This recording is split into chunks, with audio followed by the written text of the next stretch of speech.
এই যে দেখুন যে কি সুন্দর এর রং,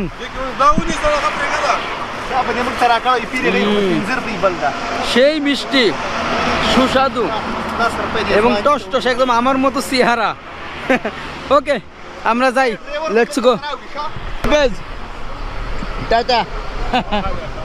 তো পুরো জমি জায়গা জুড়ে এরকম মালটা চাষ করা হয় এখানে। বর্ডারে প্রবেশ করতেছি, বাট কতটা ভয়ানক একবার দেখুন, যে চারিপাশে এরকম পাহাড়, আর ঠিক পাহাড়ের মাঝখানে আফগানিস্তান এবং পাকিস্তানের সীমান্ত মানে বর্ডার। এটার নাম হচ্ছে তুরখুম।